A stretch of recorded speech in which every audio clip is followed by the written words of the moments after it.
that people could face charges from making these threats on social media? There's a false threat of terrorism, which is a 20-year felony. There's also a misdemeanor of malicious use of a telecommunications device. In Southfield, there was an arrest of a teen that brought a gun. Another student turned him in. Not to be melodramatic, but what would you say to kids going back to school Monday? Their role moving forward in these types of instances? We've driven the message to some extent, but they're going to enter that building pretty soon here. And, maybe that's an example of what happened in Southfield of what they need to be looking for, as bad as that sounds. Well, I mean, that's a message of exactly what we're asking for. If another student turned them in, 99 times out of 100, another student's going to see or hear something first. And whether it's okay to say, or whether it's the FBI, or whether it's us, or whether it's tell mom or dad, or tell somebody in the school administration staff you know and trust, or a resource officer, best bet, because they can deal with it immediately. That is what we need. That is what ended that situation in Southfield, for whatever reason. I mean, sometimes people do things without an intent, and sometimes it's with an intent. Doesn't matter. You can't bring a gun to school. So, I'm confident of our partners are committed to the same level, that they will do whatever it takes to protect their kids in their schools.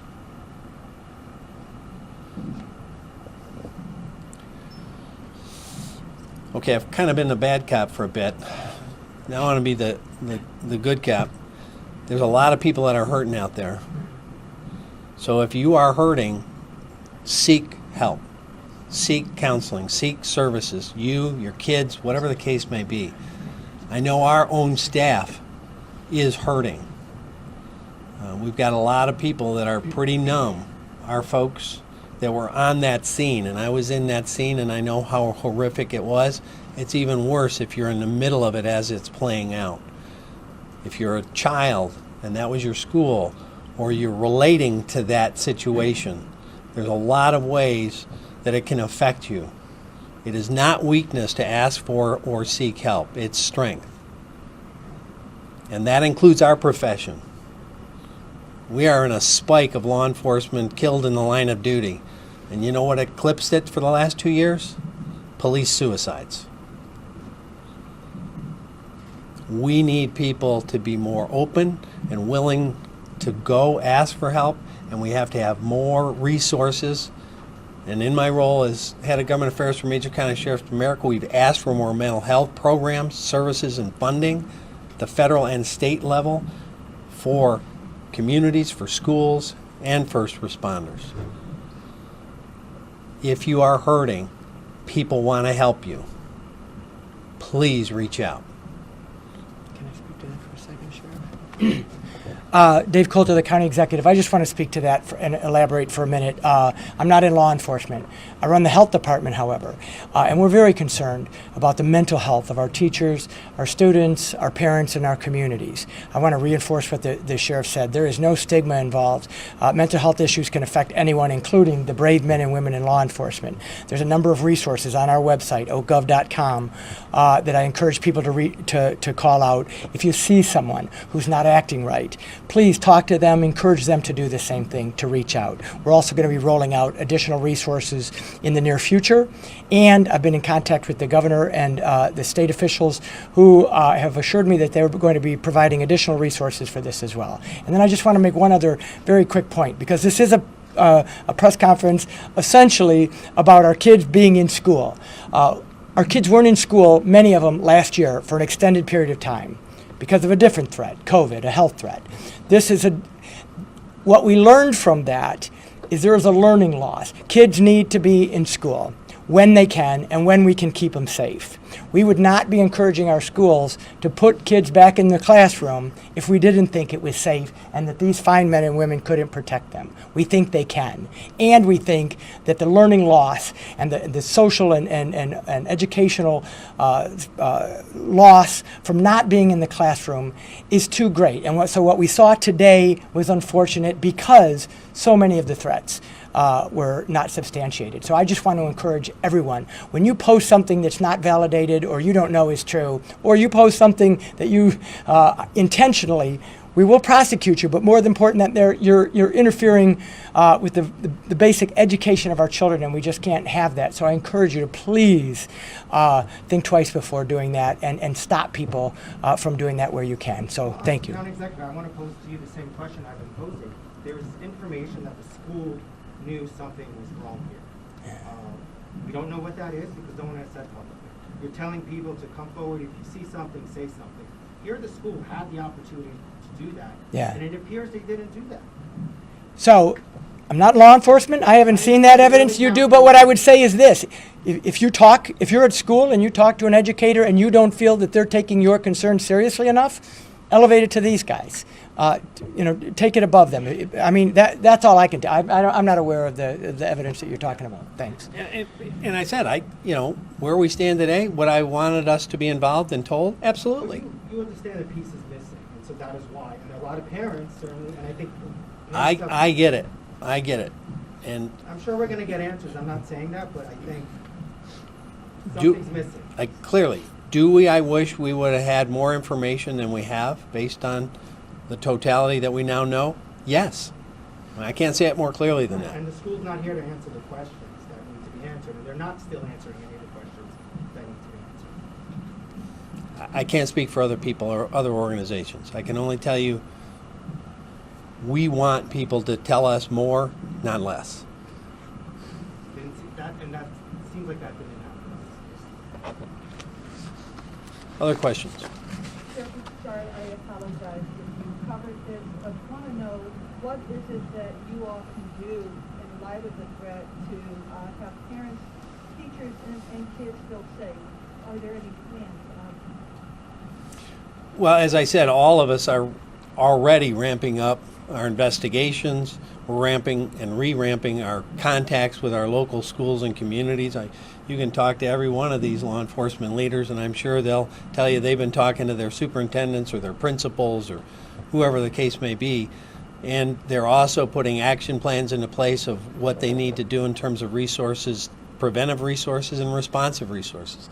Obviously, we're not going to disclose publicly what those would be, but for a lot of reasons, not the least of which you won't want them to be defeated by an adversary. But rest assured that all these people are not sleeping because they want to know, is there one more thing I can do to make sure our kids are safe? Would it include, sir, metal detectors and extra police officers at school campuses? Well, obviously there are extra police officers already on campuses. We've been pushing a lot of our folks out to the schools we patrol, and I'm sure all of my partners have been. To the question of metal detectors, as I mentioned yesterday and the previous day, that's a question for a school and a school district to decide, because there also comes a cost of how oppressive the environment is to children as they go through. A lot of people don't even like to fly because of going through TSA. Do you want a child to do that every day? Given the statistical probability of it touching their school, doesn't minimize what happens. When it happens, it's absolutely terrible. But you already have researchers saying we shouldn't do school drills because their school probably will never get hit. Now, I disagree with that 1,000%. But all of this is a balance that the schools, the teachers, and the parents have to decide individually for their own school. Those 60 schools that are closed, are those in the state of Michigan, and are those closures a result of the threats that have been received? They're all right in this region, and they go, I think, as far north as Bay City was the last report I saw. So it's pretty much epicentered right here and then kind of farms out. But I would be stunned if we looked a little further that there weren't schools closed or at least threatened across the country, because when Parkland happened, as an example, we spiked with threats. So I would not be surprised to see other cities, states spiking as well. So those closures are a result of threats that have been received? They're not credible threats, but they're the anxiety level that has come as a result of this. And because there's so many disparate threats coming in, and it's pulling resources so greatly, before we ever say it's all clear, we want to clear that threat. And when you've got 100 threats and you only cleared 80 of them, you don't want to go back into the building. So out I think it was more calming, an abundance of caution, not because there was any real concern of anything that any of us and any of you that has anything different to say.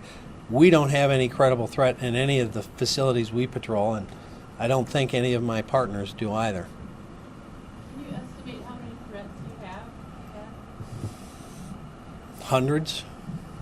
I mean, I don't know the exact number, but How many emails we got this morning? and the best way to do it is to contract directly through the police department phone number or their email, because sometimes people send it, to different social media accounts that aren't monitored real time, and it could sit in there for days. So if it's a real deal, that's the last place you want to be sending it, is by Snapchat or Instagram or by Facebook Messenger, and not have it looked at for 2-3 days.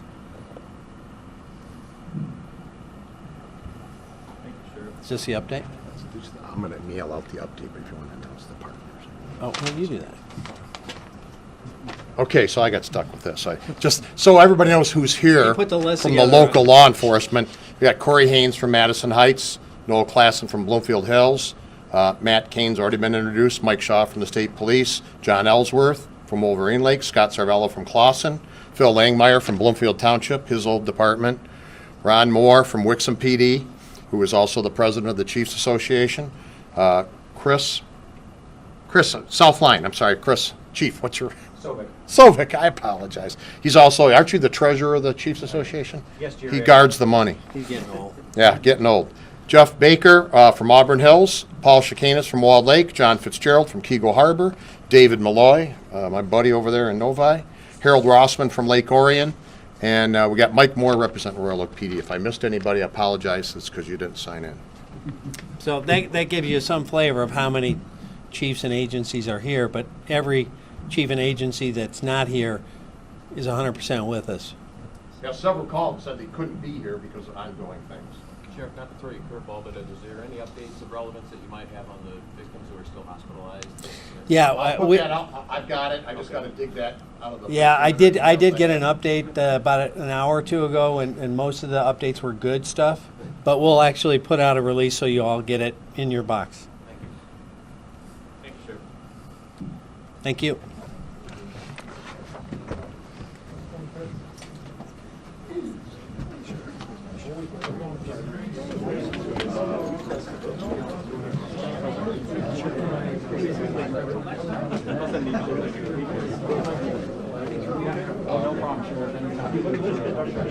Oh, no, you know what, I figured, I was on the school, do it. No, you were just talking about, like, hey, what if they did excellent. Make sure we're saved. So I'll just go edit the studio.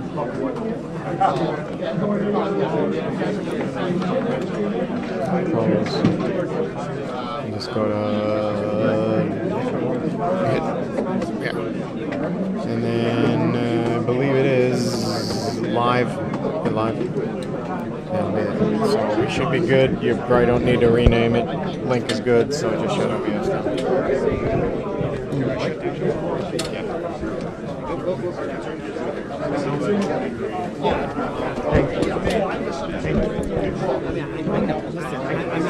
I know, and I'm not on it. That's my show. I know you guys. It's angry. Hey, you're really good, Dave. You guys get through, and I'll go do mine. What's that? Oh, you need yours? Yeah, I'm just gonna do mine. Yeah, you're good. You going by there? No, yeah, no problem.